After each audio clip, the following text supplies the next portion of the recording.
behalf of the Institute of East Asian Studies, the Center for China Studies, I'm delighted to welcome you here to, I think, promises to be a very interesting conference. We have some of the most distinguished thinkers and analysts of recent Asian politics here today, and we're looking forward to a very stimulating discussion of recent problems in what we call the new Asian disorder. As we know, we started this whole relationship, this new relationship with China, basically back in 1972 with the Nixon visit to China that opened up a new era of Sino-American relations. And it was based on the idea that we could transcend ideological differences and previous strategic differences to have a new and more conciliatory relationship with the People's Republic of China. And that has blossomed to a almost miraculous degree as China also rose, one of the most astounding success stories, economic success stories in the history of modernization. But it's had its recent setbacks, as we know, which we're here to analyze and sort of predict what will happen in the future.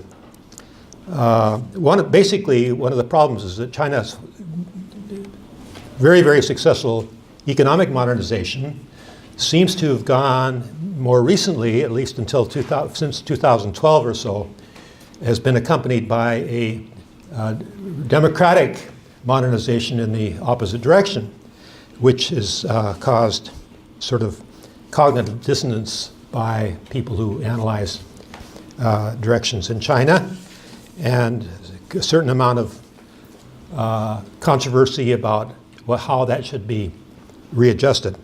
But I'm not here to make a long speech. I just sort of basically introduce our panel, and we will have our first panel is under the chairmanship of Professor Ming Wan of Johns Hopkins University, a very distinguished analyst of Chinese political economy and Chinese international politics. He is our chair, and our discussant will be Jeremy Paltiel. And we have, and I'll turn the further introductions over to Professor Wan, and we look forward to an interesting discussion. Thank you.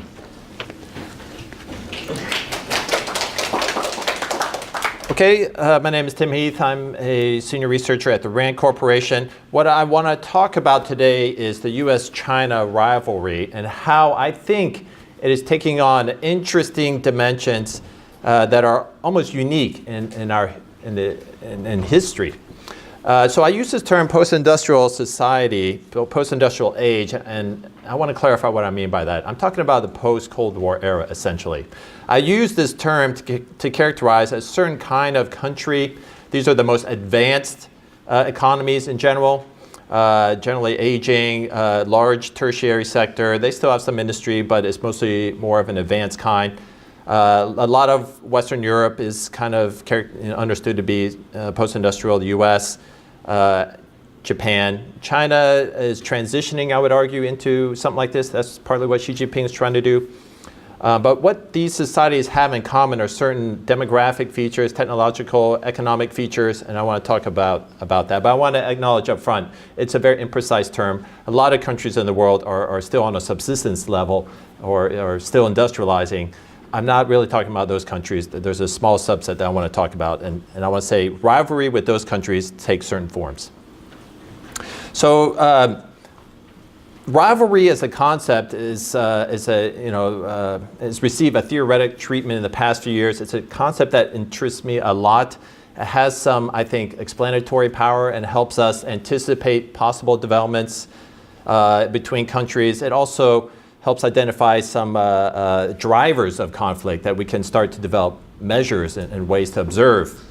What I put on the screen here are some of the key concepts at the heart of strategic rivalry, and that is There's a sense of competition between countries, and there's a real threat perception.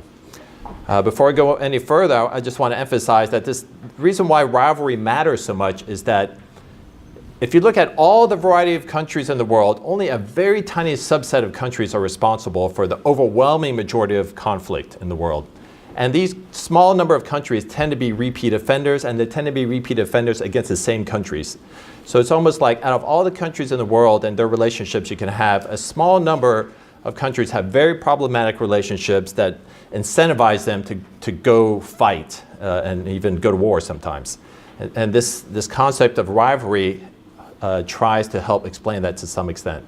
The idea essentially is that because two countries have identified each other as top threats and are of relative parity and therefore unable to resolve their differences, they are constantly at loggerheads, they're at high risk of crisis, and they're at high risk of conflict.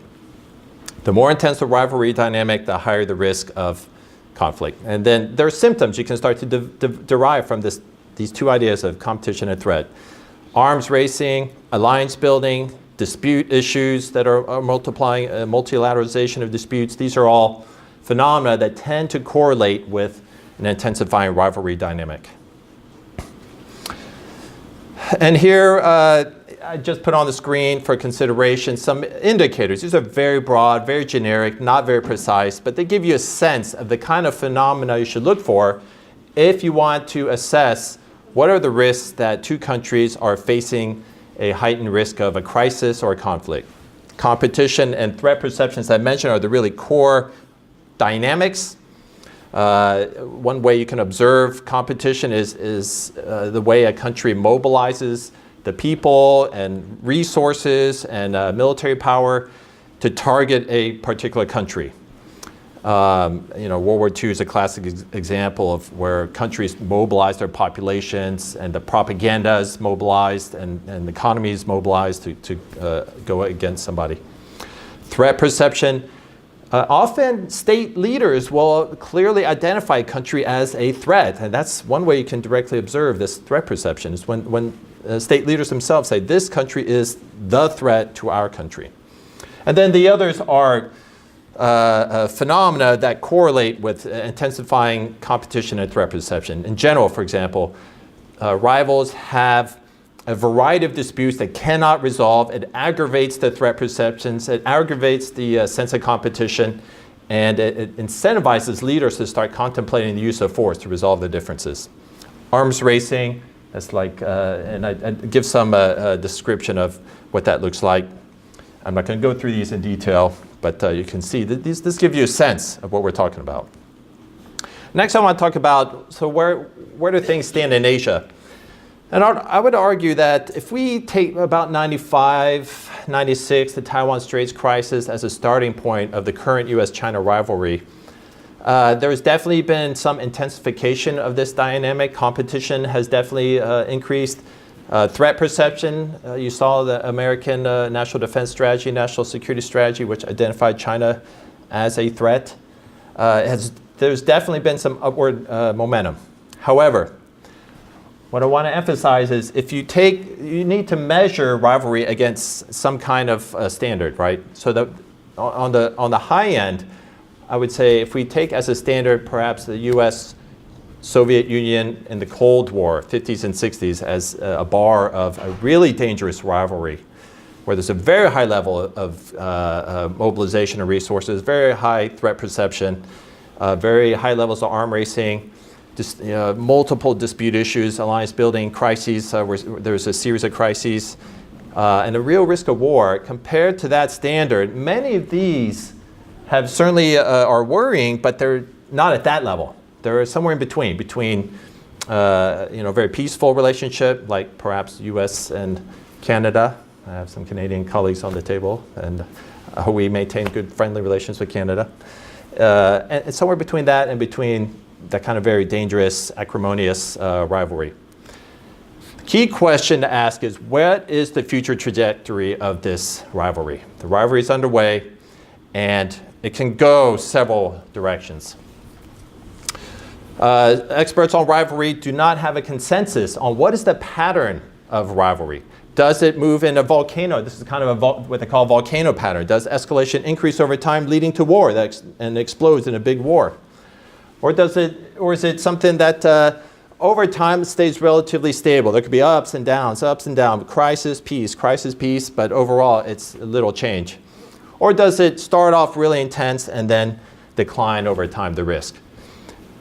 Most of the evidence I've seen and a lot of support seems to center around the idea that there is the most dangerous rivalries have a very sharp increase in the risk of war, followed by a gradual decline and then a stabilization. So think of Cold War, US Soviets, 50s and 60s, very sharp increase in the risk of conflict, especially peaking at the Cuban Missile Crisis, and then a slowdown. You can think of India, Pakistan, who actually fought a series of conflicts, and they're still having ups and downs, but it's definitely more stable than initially. China, Taiwan in the 50s, there's some real crises, clashes, and then it's stabilized over time. So the question is, what is the future trajectory of the US-China rivalry? And here I want to offer some thoughts on my thoughts on where it could go. Now, I want to start by saying something that got me very interested in this problem was I thought initially that China-Japan would be the paradigm of a modern rivalry. I mean, these two countries have a long history of antagonism, deep-seated hatreds. They do have relative parity in many ways.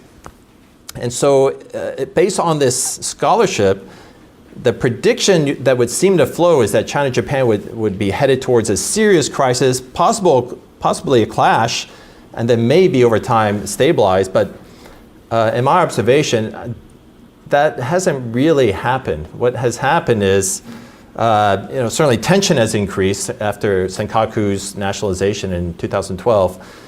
And there's still a very tense situation around the islands with the gray holes, or the white holes, the Coast Guard.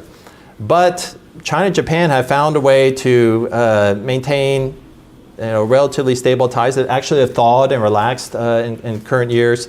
And so it's interesting to me, this development, this what I thought would be a paradigm of rivalry hasn't exactly played out like the theory suggests. And that drove me to start to look at what other factors that could be influencing this relationship and causing relationships between rivals to operate differently than perhaps in the past. And this is where I bring in this idea of post-industrial societies may have unusual characteristics that distinguish them from rivalries in a more industrial or modern age, characterized by a higher degree of social cohesion, growing economies, relatively youthful populations. What we see in the US, in Europe, Japan, and over time China are some of these kind of developments. Aging populations. This is virtually unprecedented in human history to have societies with such old populations, and the resource demands to take care of the elderly is going to really exacerbate the guns versus butter question in many of these societies. I would argue Japan is already fully experiencing that and grappling with that. So this will affect, and here what I put in the potential effect, I try to offer some thought on the way these factors might affect the issue of threat and competition. My assessment, the aging population could dampen the sense of threat and competition. And then inequality. This is the return of inequality for modern societies, industrial societies, Europe, US, Japan, after a few decades in which a lot of the gap between rich and poor had narrowed due to rapid industrialization. I think this is going to exacerbate some of these guns versus butter issues and exacerbate a divide between foreign policy elites, people in government, military, and relevant industries, think tanks, who are very engaged in foreign policy issues, and the broader public, which may not see much reason to sacrifice for the sake of distant problems in other countries. And we see every day this tension between elites and a lot of the people. And then there's been quite a bit of research on the changing values in societies that undergo post-industrialization.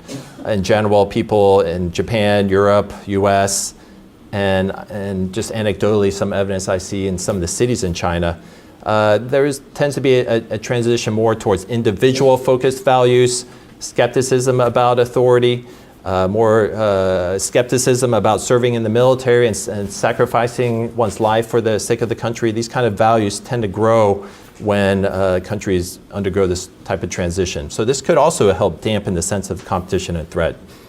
Economically, some factors here that are relevant. These societies do not really depend on territory for income. And so the value of fighting over territory, which historically has been the single most important driver of interstate conflict, is absent or has very low salience for these societies. Instead, they tend to compete over issues of a market share or technological leadership. We see that well underway in the US and China. But technological leadership is an issue that engages elites, but it's not an issue that really resonates emotionally with a lot of the people. So this could, again, I think, exacerbate this divide between elites who have a very strong incentive to step up competition and the public, which has a much lower incentive to do so. A bifurcation of the economy, this is still in debate, but to the extent China and the US start to develop spheres of economic influence with some overlap, that could encourage some accommodation, even if they intensify competition at the margins. And then the slowing growth, again, I think exacerbates the guns versus butter issue. And then last, a few technology issues. Mass transportation, it's incredible how much, and we often take it for granted, how quickly and how many people can move around. And I think that it can facilitate people leaving if they sense danger. And then social media, just a word or two about the way regional identities have intensified. You see that in Scotland with the independence movement. You see in Taiwan, actually, the growth of this anti-unification sentiment and nativization, I guess you could call it. It's proliferating around the world, and I think the net effect is it increases the resistance by a lot of the public to being mobilized by elites to serve out very costly competitive strategies. And military technologies, I'll just highlight lastly. These weapons are getting so expensive to build. Do you guys know what it costs to build one airplane, an F-22, like $300 million? And aircraft carriers, China is starting to encounter this problem as well. They have an ambition to build fleets of aircraft carriers, and that is going to be hugely expensive. These things are so expensive, it's hard to imagine admirals and generals wanting to risk them in war. And then you have nuclear weapons, which again, I think adds a dampening effect. Not to mention the threat of cyberspace, cyber war, the destruction that could rot. All these, I think, while it may aggravate fears and apprehension among people who understand these issues, among the public, it provides an incentive for them to resist any kind of reckless move towards war. To conclude, my assessment is that unusual features of these societies suggest that we may be in a different pattern than characterize rivalries in the industrial age. It's possible that instead of a mobilization, a conflict, great power war, what we might find is that the elites have enough resources to carry out competition in certain domains like diplomacy, cyberspace, maybe maritime areas using Coast Guard, white holes, paramilitary, proxy forces, but they don't have enough political capital to really escalate tensions to a great power war. So this chart is meant merely to suggest not that things will always stay the same, but there could be fluctuations, but I do not, if my assessment my analysis is correct, there's low incentive to escalate tensions to a great power war. So with that, hopefully I've finished in time. Perfect time. Thank you. Thank you. I look forward to your questions. Thanks.